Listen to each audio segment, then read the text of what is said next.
Welcome to Screw the Commute, the entrepreneurial podcast dedicated to getting you out of the car and into the money. With your host, lifelong entrepreneur and multimillionaire, Tom Antion.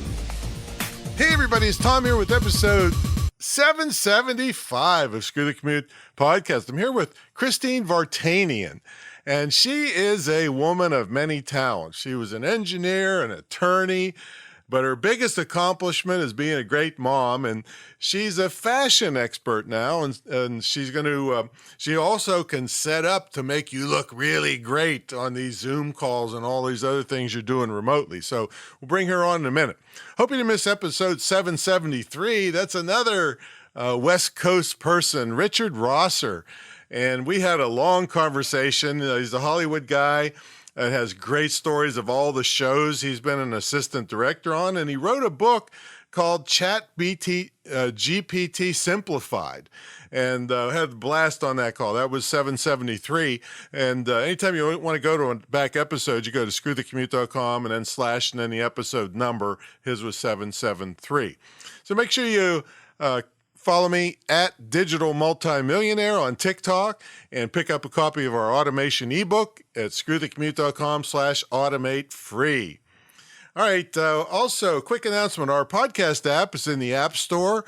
It's only for iOS right now, but pretty soon we'll have it for Android also. And you can pick up a copy at screwthecommute.com/app. You can do all kinds of cool stuff with it. All right, let's get to the main event. We got Christine Vartanian here. She's founder of Jade House of Style, a full-service brand and style-building company located in Newport Beach, California. She's also the host of the podcast Waist Up Wardrobe that streams live weekly. And also, she happens to be a homemade tomato pasta specialist. I don't know where I got that from. And a fairy godmother, too, to her clients. So Christine, how you doing? I'm doing great, Tom. It's a pleasure to be here. Thank you for having me. Oh, it's my pleasure. I had a blast on your show. I tried to talk you out of having me, actually, because I thought you must be blind, a blind fashion person, because if you see the way I dress all the time. So glad you could make it. Now, here's the thing, Christine, about you. You know, I know you started out as a civil engineer, and they've always been noted as fashionistas. Right? So how in the heck did you get from civil engineer to fashion expert in California, no less? I know it was the scenic route, let's just say. And it does feel like, okay, wait, which brain do you actually work with? But the way that all came about is when I was about to go to college, my dream was really to be an architect. I wanted to design buildings. And the college I went to, UCI, was right next to home. And my dad was a very traditional guy and didn't want me to go far away from home. And he said, just pick a major at UCI. And I thought that, well, civil engineering seems pretty close to architecture, which one is more left brain, one's more, right brain. But I decided, okay, well, let me just go into civil engineering. And that's how I landed in the civil engineering school. And I got my degree and then was almost off to architecture school as I got into a graduate program. But then my dad, who, liked to, guide me in what to do, said, no, you're never going to make money being an architect. You need to go to law school. So I went to law school and I practiced law for a couple of years. Young lady, I guess. Well, I was, I definitely valued my parents' advice, but it wasn't really my dream at the time, What kind of law did you learn? So I practiced in the construction defect law industry because it related, I had this civil engineering background and I was able to really use it. It was nice to be able to use the engineering background in my work. And so that was cool. Well, you'd have made a fortune on that. Remember when that building collapsed in, I think it was Miami or Florida or something, that big apartment building? Yeah. That might have had a few defects. I don't know. Yeah, absolutely. Yeah, that was a very tragic accident. So just and civil engineering like really wasn't my gift. Like I always knew I would do something that was creative. And when my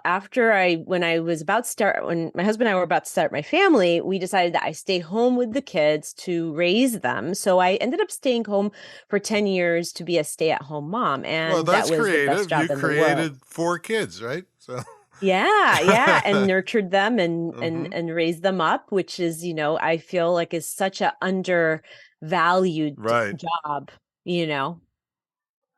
Yeah. So that was 10 or 12 years or so.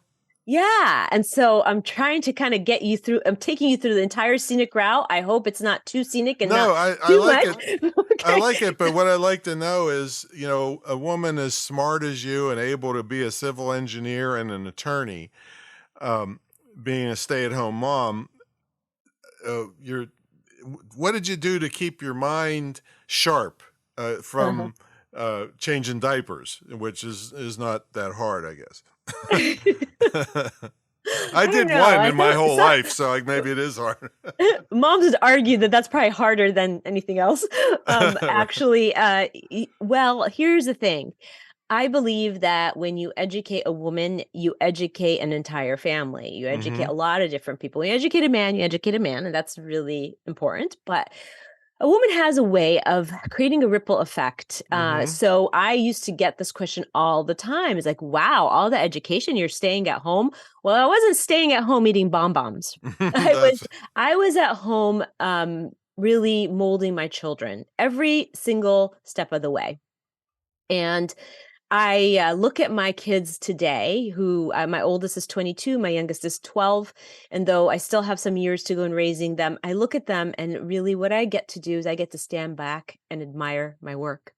That was the most important work of my life. Now, how to stay sharp, they kept me on my toes, I will tell you. It's physical, emotional, mental, and everything when you're taking care of toddlers and babies.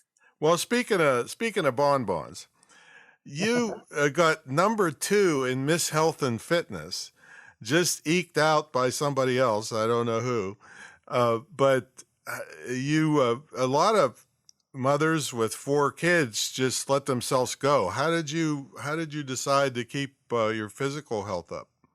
You know what? That is a perfect question that leads to me to why and how I started my business in the style industry. So when I was a stay-at-home mom, I noticed how a lot of my peers started because they were taking care of children and families, that they neglected themselves, whether they hmm worked in and out of the house, like some of them were working moms, or some were stay-at-home moms. They neglected themselves. They decided that, they will live in service to their children, their husbands, their work, for the community, but they decided that it wasn't important enough for them to take care of themselves.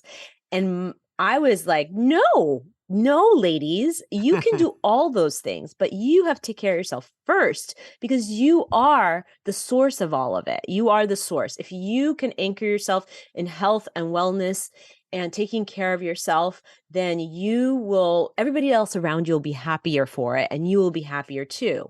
So that's why what I decided that I was going to be a resource for women to up-level their wardrobe, to up-level their the way they dress and the way they showed up outside of the home, if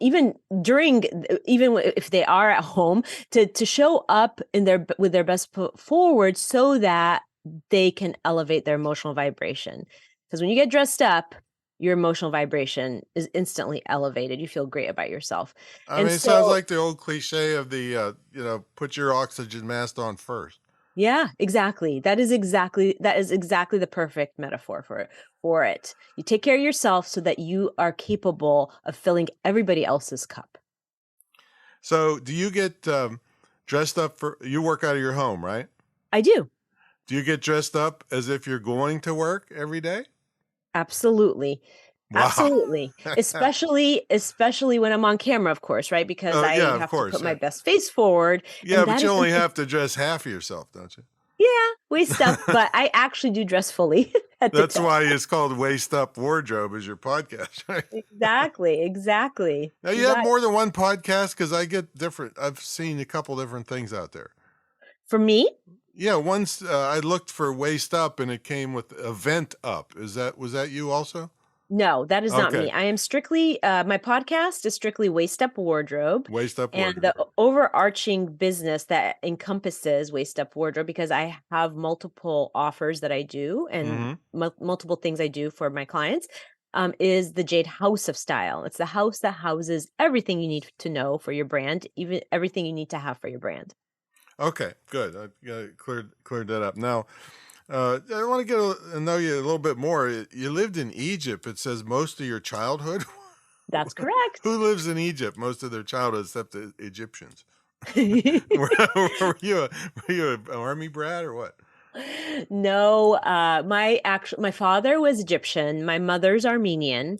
And so I was born in the States, and then my dad decided that he wanted to go back to his roots and open his clinic in Egypt, and I was 5 at the time. What kind of clinic So was it? moved there and really spent the next 10 years there. What kind of clinic was it? Well, he was a cardiologist. So Okay. he was a doctor, a physician. And so he went to, just kind of further his career back in his home country. Is there less heart disease in Egypt than the United States? No, there's probably more. Life Oh, really? expectancy isn't as high. Yeah, just people over there love to eat, and they eat really well, and they don't Yeah. really care about exercising so as much, at least at the time that I was living there. I know things have changed. It's been Yeah, a while. my background is Syrian Uh-huh. because my dad came from Antioch, Syria, and that's how I got my name. He couldn't read it at Ellis Island, and they said, "Oh, that's Antion, close enough." that's how I got my name. That's a But great story. but it's all about food, though. I know all my relatives. Oh, you hungry? No. Okay, well, eat this then. That was the whole thing. Exactly. Yeah. So, but you were really serious about your this taking care of yourself. I mean, CrossFit and all these different brutal workouts that you Yeah. did. I saw you hanging on a giant rope one time. You must Yeah. be a I badass. think that the way you work out at the gym really kind of helps you navigate through life's challenges. I really see a really good metaphor there. And I am the type of person that likes to push my limits. And I like to feel strong. So I feel like a strong mind lives in a strong body and vice versa. So that's sort of why I do that. And I love to see myself be capable of things like that, physical challenges. All right. Well, you just used the term SEE, and I understand that you can't see crap without your contact lenses. Is that true? That's true. You've been digging deep into my bio. So my question is do you ever wear non-prescription glasses over the contacts just for style purposes? That's such a great question. No, the answer is no, but I will You're share going to a do story. it now. Can I share a story Sure. on that point? Yeah. Yeah. So one day for April Fools, I posted on my Instagram 3 new trends. And one of those trends was to wear glasses without the actual glass in them. And I claimed it to be a trend, but it was April Fool. So it was a joke. But I bet people do it. Not maybe without any glass at all in them, but you could have just the non-prescription glasses for fashion style. Probably Elton John does. Yeah, I'm sure people do it. And actually, just since you brought it up, this summer, it's really trendy. Sunglasses are really trending, like all different shapes and sizes and colors. Just thought I'd throw that in there. Yeah, that's good. Good to know. Yeah, and another thing I learned about you that just irks me to no end is you love trees, and I'll bet you I've spent $30,000 to $50,000 since I've lived in this house getting rid of leaves and pine needles off of house. One more person tells me how pretty my trees are, I think I'm going to punch him in the nose. But it probably has to do with your love of aesthetics, right? Yeah, I mean, here's the thing. This is why I love trees. First of all, they're beautiful and they're part of nature. All right, then you But can come every year and help me clean up twice a year. How about I know that is kind of the downside of having trees in your that? backyard. But Yeah. what I think is remarkable about trees is that, when they're planted, first of all, they live for years. They outlive people. Like that, you Oh, can of find a course. tree Yeah. that's like 500 years old, 1,000 years old, Hmm. right? But also, I love that the way that they grow, it's very symbolic of the way life is, right? So when a tree roots itself, if it finds an obstacle, it roots itself around the obstacle. If the wind blows a certain way, then it makes a tree possibly lean towards one side when it's growing. If it doesn't have enough support and it's too heavy, top heavy, it starts throwing down branches as roots. I just think that that's so fascinating to me. Yeah, absolutely. Have you ever been to the Alamo? Have not. Okay, because there's a tree out front that's just unbelievable. They have to, it's so old, and they have to prop up the some of the limbs with metal stakes into the ground because it's just a wild tree. Just look it up online. I It's will. pretty I funny. will. Do you know how old it is? Oh, I don't know. I don't really know. It's pretty darn old. Um, so let's get back to this. So you're obviously a fashion expert, but a lot of people since the pandemic that started working from home and doing stuff from home probably didn't think it was that important, like it would be if they were going to the office. But I think you probably have a different idea about that, huh? Well, yeah. I mean, I don't know if you remember during the pandemic, we had like professionals showing up on Zoom with their beds in the background or having people walk behind them barely dressed. And I kept thinking, why does this professional not see that nobody wants to be in their bedroom? Nobody wants to be in your bedroom. Nobody wants to hear the toilet flush. How And about Jeffrey my Tubin? Do you mission remember that? again was born to teach people how to show up super professionally on camera so that they can still, be on brand and they could be well received. Now, you didn't coach Jeffrey Tubin, did you? No, I don't. You know No, him? Do you know who that is? no. That's that's the legal expert on CNN that was caught playing with himself on. Oh God, Yeah, yeah, no, I did not. that's good. I didn't know if that was part Terrible. of it. Now, besides what the people are wearing and looking like, you have kind of a unique service to help people set up the whole shebang, right? Yeah. Yeah. And the way I like to explain it to people because I do work on the business brand as a whole. And so people don't generally understand what that all is, but you can think about it this way. The Jade House of Style has 3 suites. And suite number 1 is styling the person, styling you. So in your clothes. Suite number 2 is styling your online presence. That means how do you show up on Zoom? Does your background speak your brand? Do you have things in there that make people go, oh, I know what they do and they are interesting? And suite number 3 is about styling the actual brand itself in terms of logo design and brand colors and presenting clients with brand boxes where they can actually have a full portfolio of all the things that go into their brand, like on their website and so forth. So it's a Jade House of Style, and there are all these parts to really building a dynamic brand. And so I help my clients with all of those things.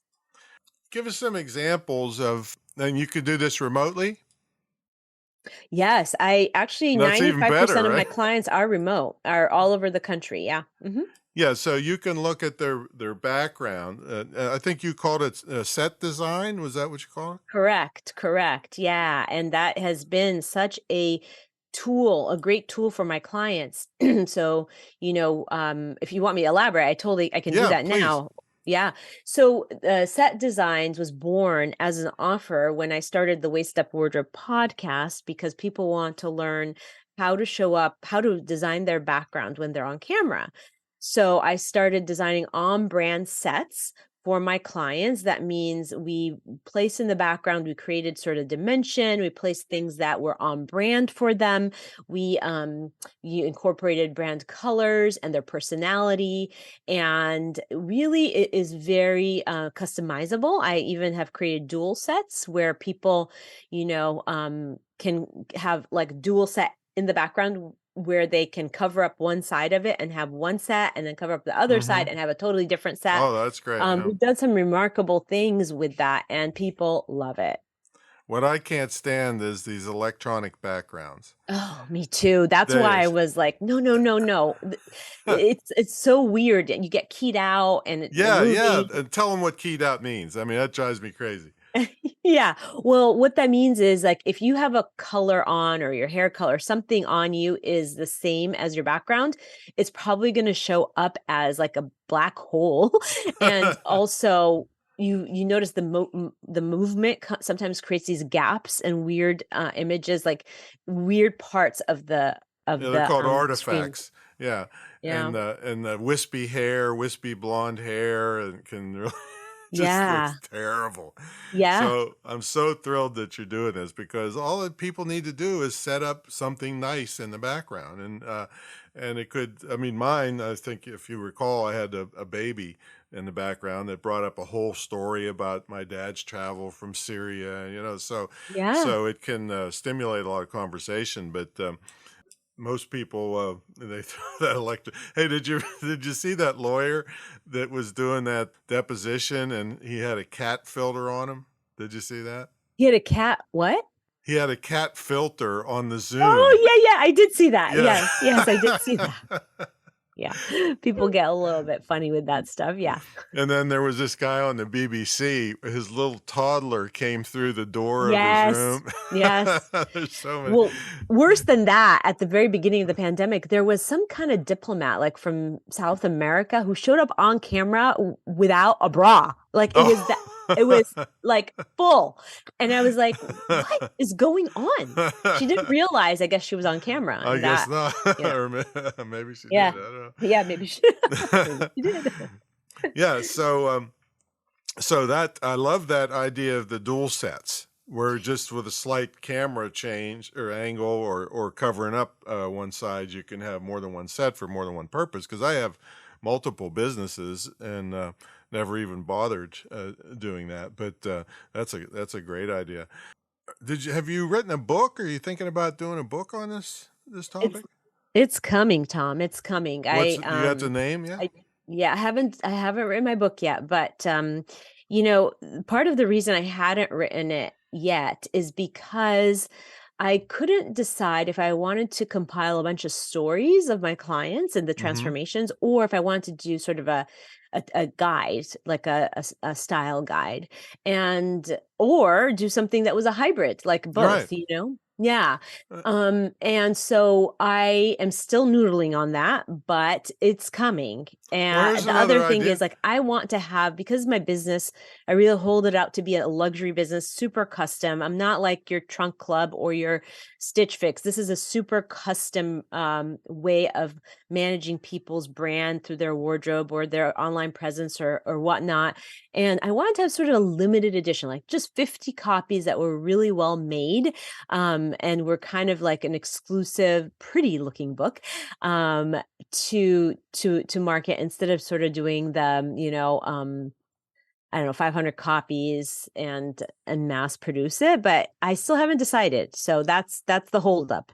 Yeah, well, just another idea possibly is Amazon particularly loves series of books, and so you can write them a lot faster, and then people end up buying all of them in a series on specific topics, and they're a lot easier to write faster. And then you could have some type of container for the whole series, and then that's another trick that's for years old. I know my mother used to buy these crap supposedly collectible things from the Franklin Mint, and they would give you the case, and then you wouldn't want to not leave any of the holes in the case gone, so you'd buy all their crappy, worthless coins. So just take that concept. If you had a holder for all the books in your series, people are going to buy all of them to fill up the holes. That's a So, brilliant idea, because there are quite a few topics I want to cover that might not exactly. necessarily be related, but they kind of connect in some Hmm. ways. So, Yeah, so there's one yeah. option for you.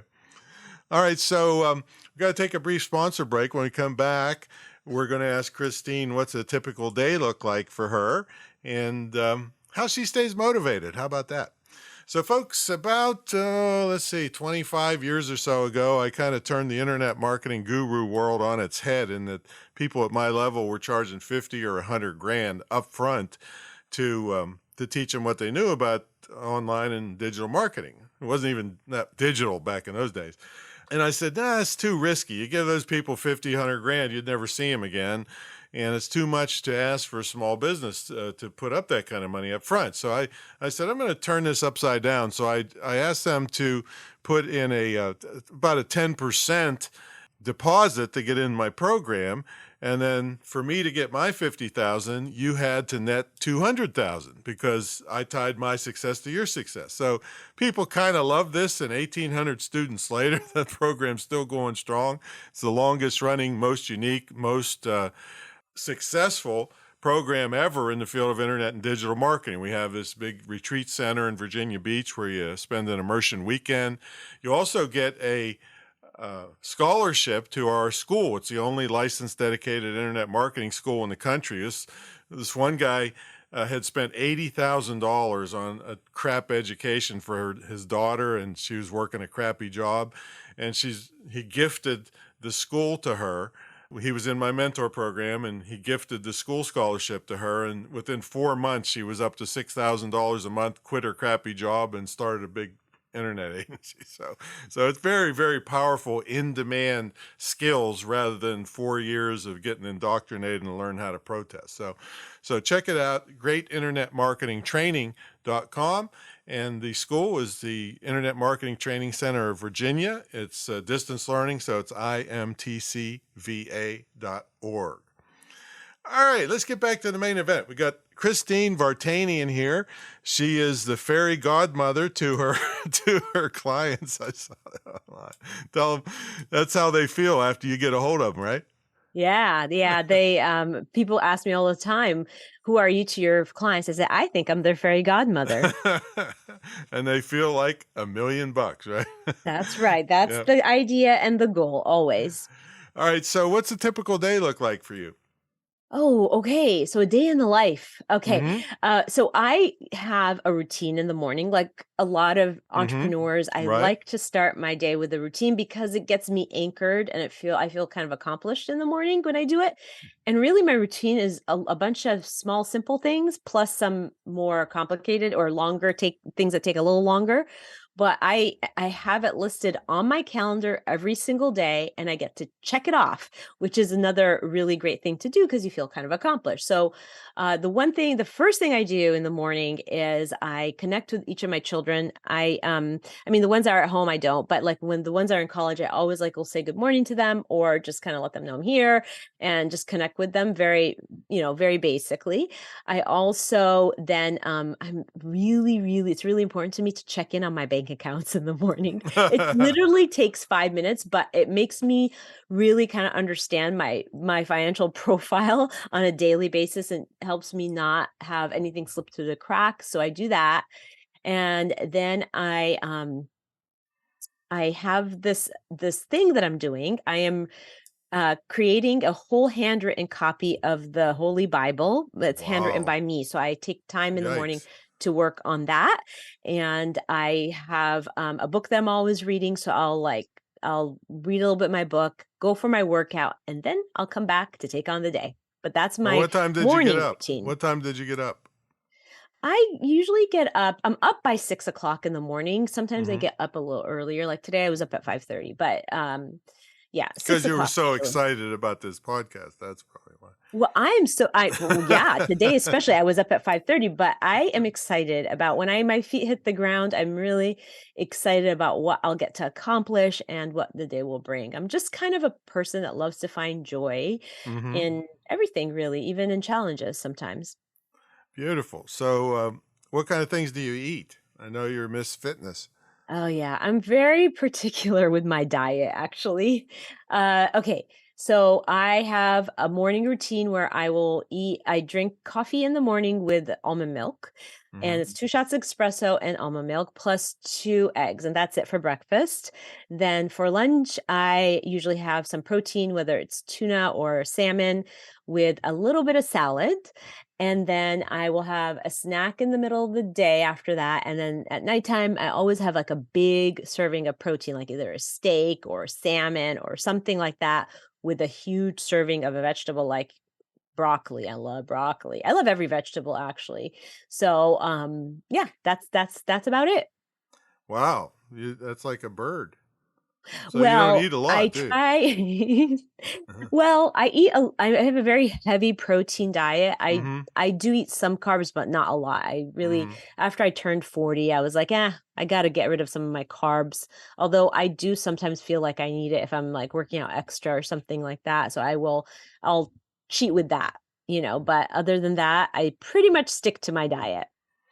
Well, it was working out for you, but now you were so gracious that you got number 2 on the Ms. Health and Fitness program.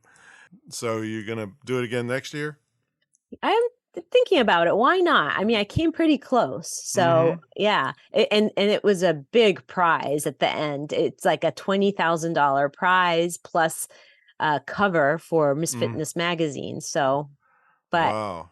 next time. And you know what? It was a great experience. I really enjoyed every minute of it.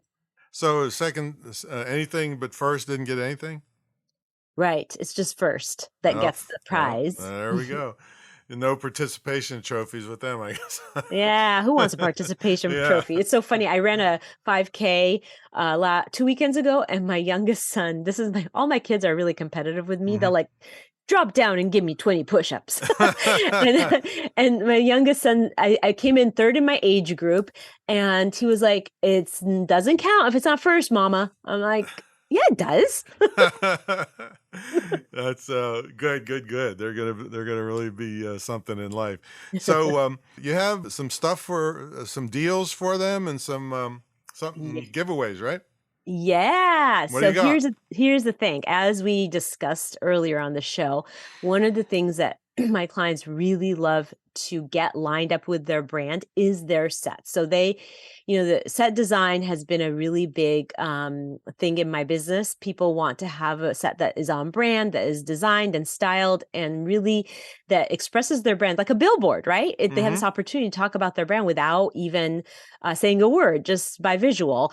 And so on the set designs, anybody from the show that gets connected with me will get a 20% discount on the set design. Yay. And I would love to help entrepreneurs or anybody listening to your show that has an interest in that really up level the way they're showing up on camera. Mm-hmm. Awesome. Beautiful, beautiful. And you said you had a giveaway? Yeah. So the giveaway is basically a downloadable top 10. This is in the styling realm more, the styling of you. Mm-hmm. The top 10 must haves, essentials that you need to have for summer. And that will come in the form of a PDF downloadable. And it's a great checklist. You just kind of go through your closet and see if you have them all. They're timeless, they're classic, they're essential. It's not a trend thing. It's basically the essentials you need in your closet during the summer. Made for Beautiful. women, by the way, for women. Beautiful. Now, where do they go to get this stuff? Well, I will go ahead and send you the link to the downloadable. How's that? And then Okay. Yeah, and we'll we have can it in the show yeah, notes for everybody. yeah. And what about for set design? For set design, they would just have to reach out to me or they can contact you and you can connect them with me. My email is Mm-hmm. Christine@jadehouseofstyle.com. Again, that's Christine with a CH at jadehouseofstyle.com. My website is jadehouseofstyle.com. And I am also on Instagram at jade.houseofstyle.com. I'm not .com, not on Instagram. Yeah. On Instagram, I'm Jade Jade. House of Style.